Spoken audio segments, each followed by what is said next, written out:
നമസ്കാരം. മധൂതി മാപ്രയായ മീഡിയ വണ്ണിനെ പറ്റി ഞാൻ പ്രത്യേകിച്ച് പറയേണ്ട കാര്യമൊന്നുമില്ലല്ലോ. അങ്ങനെ ഒരു പത്രം തന്നെ നമുക്ക് ആവശ്യമില്ല. അത് സമൂഹത്തിൽ അന്തഃഛിദ്രം ഉണ്ടാക്കാൻ വേണ്ടി മാത്രം നിൽക്കുന്ന ഒരു മാധ്യമമാണ് എന്ന് എല്ലാവർക്കും അറിയാവുന്ന കാര്യമാണ്. ഇപ്പോൾ അവർ വീണ്ടും ഈ മുസ്ലിം സ്വത്വബോധം ഉണർത്താൻ വേണ്ടിയിട്ടാണെന്ന് തോന്നുന്നു ഒരു വിചിത്രമായിട്ടുള്ളൊരു വാർത്ത കൊടുത്തിട്ടുണ്ട്.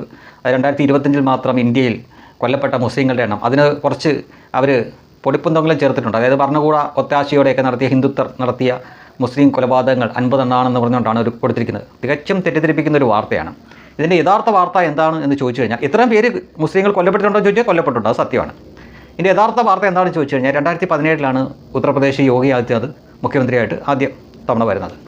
അതിനുശേഷം കുറച്ച് നാൾ കഴിഞ്ഞപ്പോൾ നമ്മൾ എല്ലാവരും അറിഞ്ഞ, ഒരുപക്ഷെ യോഗിയെ ഏറ്റവും കൂടുതൽ ആഘോഷിച്ച ഒരു വാർത്തയായിരുന്നത് ഉത്തർപ്രദേശിൽ UP പോലീസ് ആദ്യമായിട്ടൊരു എൻകൗണ്ടർ നടത്തി ഒരു ഒരു ഗുണ്ടാ തലവനെ, ഒരു ഗ്യാങ്സ്റ്ററിനെ വെടിവെച്ച് കൊല്ലുകയുണ്ടായി. ജീപ്പ് മറിഞ്ഞു. നമുക്ക് ഓർമ്മയുണ്ടായിരിക്കും, നിങ്ങൾക്ക് ഓർമ്മയുണ്ടായിരിക്കും. ഇയാളെ പിടിച്ച് അറസ്റ്റ് ചെയ്തുകൊണ്ട് പോകുന്ന വഴിക്ക് ജീപ്പ് മറിഞ്ഞു. അയാൾ അവിടെ നിന്ന് രക്ഷപ്പെടാൻ വേണ്ടി പോയി, പോലീസ് വെടിവെച്ചു വന്നു. അങ്ങനെയൊക്കെയാണ് അതിൻ്റെ പോലീസ് ഭാഷത്തിൽ വന്നത്. പക്ഷേ എല്ലാവർക്കും അറിയാം അയാളെ വെടിവെച്ചു വന്നാണെന്ന്. അയാളൊരു 5-6 പോലീസുകാരെ കൊന്ന കേസിലെ പ്രതിയാണ്. വലിയ ശല്യമായിരുന്നു, പൊതുശല്യമായിട്ടുള്ള ആളായിരുന്നു. വികാസ് ദുബെ എന്നായിരുന്നു അയാളുടെ പേര്. അയാളെയാണ് യോഗി ഭരണത്തിലേറിയതിന് ശേഷം ആദ്യമായിട്ട് UP പോലീസ് വെടിവെച്ച് കൊല്ലുന്നത്. ഇനി അയാളുടെ മതം ഏതാണെന്നറിയോ? അയാൾ ഹിന്ദുവാണ്. ജാതിയോ ബ്രാഹ്മണനാണ്. ബ്രാഹ്മണ ഗുണ്ടയായിരുന്നു അയാൾ, വികാസ് ദുബെ എന്ന് പറഞ്ഞ ആൾ. ഞാൻ പറയുന്നതിൽ ആർക്കെങ്കിലും വിശ്വാസക്കുറവുണ്ടെങ്കിൽ നിങ്ങൾക്ക് നിങ്ങളുടെ കയ്യിൽ മൊബൈൽ ഉണ്ടെങ്കിൽ നോക്കാവുന്നേ ഉള്ളൂ, ബോധ്യപ്പെടും. അപ്പോൾ ബ്രാഹ്മണ ഗുണ്ടയെ തന്നെയാണ് യോഗിയുടെ പോലീസ് ആദ്യം തീർക്കുന്നത്. അതിനുശേഷം ഇപ്പോൾ ഞാൻ സംസാരിക്കുന്ന ഈ സമയം വരെ 266 പേരെ ഉത്തർപ്രദേശ് പോലീസ് എൻകൗണ്ടർ ചെയ്തിട്ടുണ്ട്. 266 പേരെ.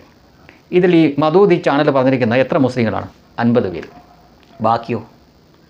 ബാക്കി 216 പേർ അമുസ്ലിങ്ങളാണ്. അമുസ്ലിങ്ങൾ എന്ന് പറയുമ്പോൾ അതിൽ ബഹുഭൂരിപക്ഷവും ഹിന്ദുക്കളാണ്.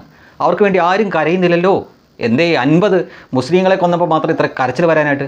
അതിൻ്റെ 4 ഇരട്ടി ഹിന്ദുക്കളെ കൊന്നില്ലേ പല കേസിൽ? യോഗിയുടെ മുന്നിൽ ഗുണ്ടയ്ക്കൊരു ഉണ്ട, ഇതാണ് പുള്ളിയുടെ നയം. ഗുണ്ടയാണോ? അവൻ്റെ മതം പുള്ളി നോക്കില്ല, അവൻ്റെ ജാതി നോക്കില്ല. അവൻ ഉണ്ട കിട്ടാൻ അർഹനാണോ? അവൻ ഉണ്ട കിട്ടിയിരിക്കും, അത്രയേ ഉള്ളൂ. അവിടെ ഇതൊന്നും ചിലവാകില്ല. അതുകൊണ്ട് ഈ മധൂതി മാപ്രയോട് ഒന്നേ പറയാനുള്ളൂ, മുസ്ലിങ്ങൾ ചത്തേ, മുസ്ലിങ്ങളെ കൊന്നേന്ന് പറഞ്ഞുകൊണ്ട് കരഞ്ഞിട്ട് കാര്യമൊന്നുമില്ല. പഴയ കാലമല്ല, ഇന്ന് എല്ലാവർക്കും സത്യം അറിയാൻ പറ്റും. 266 പേരെ ഉത്തർപ്രദേശ് പോലീസ് എൻകൗണ്ടർ ചെയ്തു. അതിൽ നിങ്ങൾ ഈ പറയുന്ന 50 മുസ്ലിങ്ങളാണോ ഉള്ളതെങ്കിൽ അതിൻ്റെ 4 ഇരട്ടി ഹിന്ദുക്കളെ അവിടെ കൊല്ലപ്പെട്ടിട്ടുണ്ട്. അവരാരും കരയുന്നില്ലല്ലോ. നിങ്ങൾക്ക് മാത്രം എത്ര നോവാൻ? മര്യാദയ്ക്കിരുന്ന ഒരു കുഴപ്പമില്ല. ഉത്തർപ്രദേശ് പോലീസ് അഥവാ യോഗിയുടെ നയം എന്തെന്ന് ചോദിച്ചു കഴിഞ്ഞാൽ, നിങ്ങൾ ഈ ആയുധമൊക്കെ മര്യാദയ്ക്ക് താഴെ വെച്ചിട്ട് ഈ കൊലയും ബലാത്സംഗം ഒന്നും ഇല്ലാതെ മര്യാദക്കാരായിട്ട് ജീവിച്ചാൽ നിങ്ങൾക്ക് കൊള്ളാം. സകല അറാമ്പറപ്പ് കാണിക്കുകയും പിന്നീട് സർക്കാരിൻ്റെ സ്ഥലവും കെട്ടിടമൊക്കെ കയ്യേറി തോന്നിവാസം ജീവിക്കുകയൊക്കെ ചെയ്തിട്ട് ഏതെങ്കിലും ഒരു കേസിൽ പിടിക്കപ്പെടുമ്പോൾ അവിടെ നിന്ന് അഭ്യാസം കാണിക്കുന്നവനെയാണ് പുള്ളി മേലോട്ടേക്ക് വിസ കൊടുത്ത് പറഞ്ഞു വിടുന്നത്. പോലീസിനെ ആക്രമിക്കുക, അല്ലെങ്കിൽ കൊച്ചു പെൺകുട്ടികളെ ഉപദ്രവിക്കുക, ഇത്തരം കാര്യങ്ങൾക്കൊന്നും ഒരു എക്സ്ക്യൂസും ഇല്ല പുള്ളിയുടെ മുന്നിൽ. പരസ്യമായിട്ട് പുള്ളി പറഞ്ഞിട്ടുണ്ട്, സ്ത്രീകളെയും കുട്ടികളെയും ഉപദ്രവിച്ചിട്ട് രക്ഷപ്പെട്ട അടുത്ത ജംഗ്ഷനിലെത്തും മുന്നേ നീ തീരുമെന്നാണ് പുള്ളി പരസ്യമായിട്ട്. ഒരു മുഖ്യമന്ത്രിയും അത്രയും പരസ്യമായിട്ട് പറയാൻ ധൈര്യപ്പെട്ടിട്ടില്ല. പുള്ളി അത് പറഞ്ഞിട്ടുണ്ട്, ചെയ്തിട്ടുണ്ട്.